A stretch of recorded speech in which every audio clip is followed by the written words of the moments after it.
Donc toujours depuis les GNI, sur le stand du syndicat national des infectiologues, je suis avec Gilles Pialou et ensemble on va parler de la restructuration hospitalière et des risques que cette restructuration fait courir sur la prise en charge du VIH.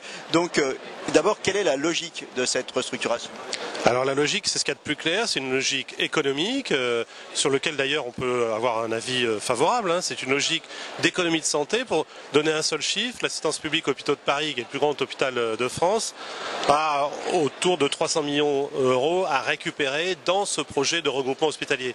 Alors ce projet de regroupement hospitalier, il peut être valide dans une politique d'économie et de crise, mais il pose vraiment un problème pour la prise en charge des patients qui sont en maladies infectieuses et plus particulièrement dans le VIH pour plusieurs raisons, notamment sur le fait que ces patients sont essentiellement, pour ne pas dire exclusivement, à l'hôpital public.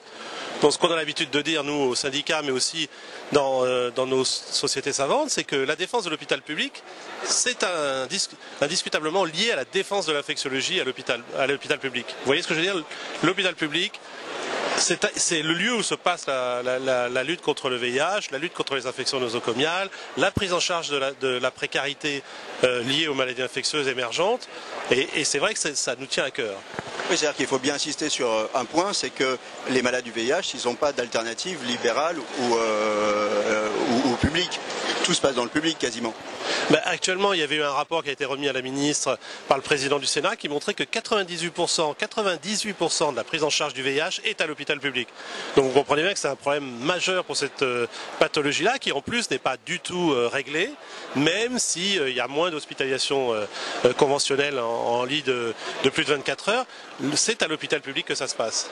Donc la logique, on l'a bien compris, c'est la rentabilité. Alors derrière tout ça, qu'est-ce qui va se passer? Des fermetures de services, des regroupements, qu'est-ce qui va se passer en clair? Alors effectivement, des fermetures de services, il y en a déjà eu, non pas à Sciences Publiques, mais à l'hôpital Saint-Joseph à Paris, il y a déjà eu une fermeture pour des raisons de rentabilité d'un service qui prenait en charge beaucoup de malades VIH. Il y a des projets de regroupement hospitalier qui concernent des services de maladies infectieuses et des files actives très importantes, autour de 3000 malades, par exemple pour Saint-Antoine et Thonon, 3000 malades par service, de patients VIH pris en charge dans chaque service. Il y a une grosse inquiétude à la fois des cliniciens, du personnel de soins, des cadres et aussi des associations de patients. L'impact de la loi HPST là-dessus, ça va accélérer les choses, c'est quoi?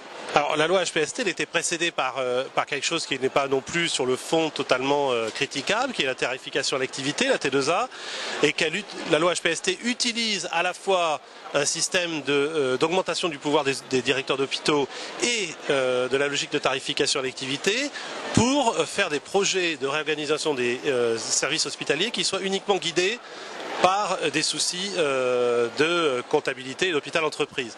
C'est justement sur ça que nous discutons et que le syndicat a pris une position très claire.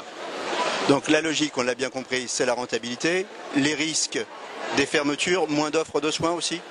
Alors le risque, effectivement, si vous prenez une logique qui est actuellement celle qui est affichée à l'assistance publique, de prendre deux services de spécialité dans un même groupe hospitalier et de les réunir en disant 1 + 1 égale 1,5 pour récupérer 0,5 de personnel et de masse budgétaire, il y a un vrai risque dans la mesure où il y aura compactage de l'offre de soins en consultation, en recherche clinique, en hospitalisation conventionnelle. Et dans l'infectiologie et plus particulièrement dans le VIH, c'est quelque chose qui inquiète, je vous l'ai dit, les soignants et aussi les associations d'usagers. Donc bientôt les infectiologues vont faire leurs états généraux, c'est le 14 janvier à Paris, mais vous m'avez dit que les associations de malades, eux aussi, vont faire leurs états généraux? Alors les associations de malades, effectivement, justement à cause dans le sillage de leur prise de position par rapport au regroupement hospitalier, font des états généraux sur la façon dont ils perçoivent l'impact que peut avoir la T2A, la loi HPST et le projet de regroupement hospitalier sur la qualité de soins. Par rapport aux états généraux, justement, vous, est-ce que vous êtes inquiet de tout ça? Est-ce que vous êtes inquiet de l'avenir de l'infectiologie?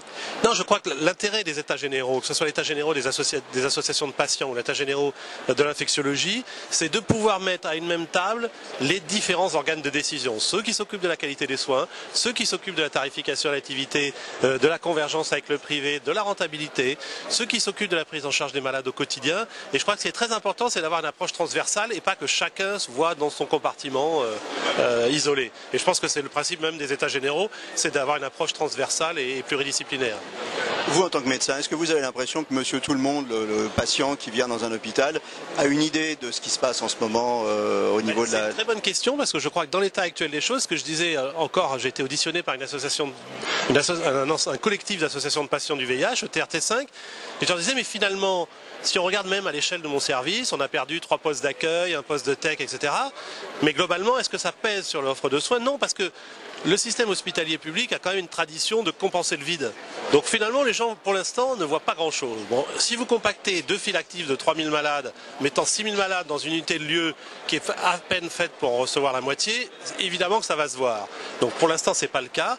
Mais je crois qu'actuellement, effectivement, c'est un problème, c'est qu'il n'y a pas de visibilité pour les usagers et pour les patients actuels. Et c'est surtout des craintes sans visibilité actuelle. Mais on va voir, et 2012, c'est demain. Hein. On parle beaucoup d'austérité en ce moment. Est-ce que c'est la tendance générale en Europe? On peut pas imaginer que l'hôpital public échappe à la crise. Donc bien sûr que c'est dans un plan d'austérité que tout ça se situe. Mais il y a vraiment un choc de culture. C'est-à-dire que l'hôpital public, c'est un service public avec une tradition, avec une offre de soins. C'est pas l'objectif de la rentabilité, même si on le comprend, ne devrait pas primer sur l'offre de soins. Donc il y a vraiment un choc de culture et c'est pas, la crise ne doit pas obliger à faire n'importe quoi. Et en Europe? En Europe, on a la même chose, parce que finalement, la tarification de l'activité, c'est à peu près pareil au niveau européen. Mais quand on regarde dans d'autres pays, il y a beaucoup d'exceptions à la règle, ce qui n'est pas le cas français. Notamment la précarité, la prise en charge du VIH, par exemple en Allemagne, figurent comme des exceptions à la règle. Qu'est-ce que vous attendez concernant le VIH de ces états généraux? Ce sera ma dernière question. Ce que j'attends des états généraux concernant le VIH, c'est que justement il y ait une discussion qui montre que le VIH n'est pas seulement de l'exceptionnalisme dans l'échelle sanitaire, mais que c'est un modèle qui pose toutes les questions qu'impose actuellement la crise, la restructuration hospitalière, la logique de rentabilité. Donc je crois que c'est un modèle. Et discutons du modèle et voyons comment il sert à d'autres modèles. Ça a été fait dans la recherche, ça sera fait dans les états généraux. Gilles Pialou, merci. Et donc rendez-vous le 14 janvier pour ces premiers états généraux.